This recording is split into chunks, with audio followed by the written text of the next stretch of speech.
3 channel மட்டும் அரசு கேபிள்ல இருந்து நீக்கப்பட்டது.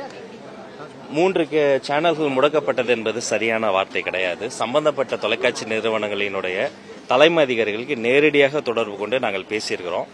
இந்த சில செட் ஆப் பாக்ஸஸ்ல மட்டும் தற்காலிகமாக அது ஒளிபரப்ப முடியாத ஒரு சூழல் இருக்கு. அப்ப இதை மேற்பார்வை செய்யறதுக்காக ஓவர்சீ செய்வதற்காக ஒரு வெண்டார் கூட நம்ம ஏற்கனவே அக்ரிமெண்ட் போடப்பட்டிருக்கு. அவர்கள் சென்னையில துரிதமாக செயல்பட்டு முழு வீச்சில் அதை சரி செய்வதற்காக செஞ்சிட்டு இருக்கிறாங்க. அதனால இது வேற தனி காரணமோ அல்லது முடக்கப்பட்டது என்பது ஏற்புடையதல்ல. அப்படி நமக்கு எதுவுமே இல்லை. முடக்கப்படும் வேகமா அந்த வெண்டார்ஸ் வேலை செஞ்சுட்டு இருக்காங்க. மேலும் தொழில்நுட்ப வல்லுநர்கள் அதுல சேர்ந்து ஒர்க் பண்ணிட்டு இருக்காங்க. சரி, வேற என்ன ஃபால்ட்? இப்ப பொலிட்டிக்கல் ரீசன்ஸ் இருந்தா எத்தனையோ எங்களுக்கு நேரெதிராக இருக்கக்கூடிய கருத்துடைய சேனல்ஸும் இப்ப வந்துகிட்டு இருக்கு. அதுல எந்த டிஸ்டர்பன்ஸும் கிடையாது. தொழில்நுட்ப கோளாறுனா இப்ப இந்த சேனல்ல அரசு கேபிள் டிவி அப்படிங்கிறது இந்த டேக் அப்படிங்கிறதுக்குள்ளார ஒவ்வொரு சேனலுக்கும் ஒவ்வொரு அலைவரிசை இருக்கு. அதுல குறிப்பிட்ட அலைவரிசைகள்ல சில தொழில்நுட்ப கோளாறு இருக்கு. இப்ப இதை தாண்டி வேறு அலைவரிசைகள் அந்த சேனல் தரலாம். ஆல்ரெடி எக்ஸிஸ்டிங் அலைவரிசையில அந்த மற்ற சேனல்ஸ் இருக்கு. அப்ப இந்த தொழில்நுட்ப கோளாறு அந்த சம்பந்தப்பட்ட வெண்டார், அந்த வெண்டாருடைய கம்பெனியினுடைய நிறுவனத்தினுடைய பேர் கூட நாங்க டிஏ பேர்ல ரிலீஸ் பண்ணிருக்கிறோம். அவங்க இதற்கு பொறுப்பெடுத்து அதை சரி பண்றதுக்கான முயற்சிகள் செஞ்சுட்டு இருக்காங்க. என் சேம்பர் வாங்க, என் சேம்பர்ல என்னுடைய செட்டாப் பாக்ஸ்ல நீங்க சொல்ற சேனல், உங்க சேனல் நிருபர்கள் எல்லாரையும் அழைத்துட்டு உட்கார வச்சு காஃபி கொடுத்து நான் சேனல் காமிச்சேன். நீங்க பாக்கல, நீங்களும் வாங்க. அதான் நான் என்னோட சேம்பர் மட்டும் இல்ல, எல்லா இடங்கள்லயும் வருது.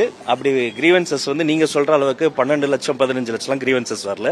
ஏற்கனவே இதை பத்தி நான் விளக்கமும் சொல்லிட்டேன். 3வது முறை தெளிவாகவும் சொல்றேன். வேற எந்த பர்சனல் ரீசன்ஸோ பொலிட்டிகல் ரீசன்ஸோ இதுல இல்லவே இல்லை. 4 நாளா சேனல் வரல, முழு வீச்சுல பணிகள் நடக்குதுன்னு சொல்றீங்க. 4 நாளா இன்னும் அதை சரி பண்ண முடியலையா? ஆமாங்க, இல்லைங்க, 4 நாள் கிடையாது. 3 லட்சம் செட்டப் பாக்ஸ்ல சேனல்ஸ் வருது சார். மீதி இருக்க செட்டப் பாக்ஸ்ல சேனல்ஸ் வரல, என்ன காரணம்? அதாங்க சொல்றேன், இது 4 நாள் கிடையாது. முதல்ல ஒரு சேனல்ல, ஒரு பக்தி சேனல்ல ஒரு ப்ராப்ளம் வந்தது.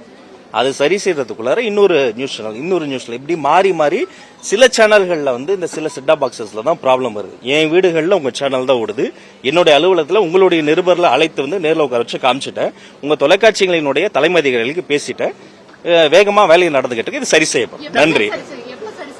தொழில்நுட்ப கோளாறு எவ்வளவு சீக்கிரம் சரி செய்ய முடியுமோ. ஆமா, எவ்வளவு சீக்கிரம்.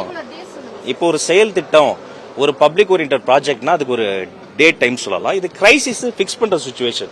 அதாவது மீண்டும் தெளிவுபடுத்தினா இதுல எந்த பொலிட்டிக்கல் ரீசன்ஸோ பர்சனல் ரீசன்ஸோ இல்ல. இது முழுக்க 200% டெக்னிக்கல் ரீசன்ஸ் தான்.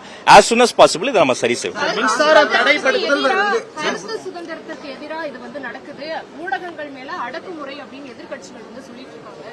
சன் தொலைக்காட்சி, ஜெயா தொலைக்காட்சி அதெல்லாம் நல்லா தெளிவா போயிட்டு இருக்கு. அங்கெல்லாம் கருத்து சுதந்திரம் அவங்க எங்களை தொடர்ச்சியா விமர்சனம் செய்யறாங்க. அப்படி எதுவுமே கிடையாது. இல்லாத ஒரு பிரச்சனையை நீங்க பேசிட்டு இருக்கீங்க. இது முழுக்க தொழில்நுட்ப பிரச்சனை தான்.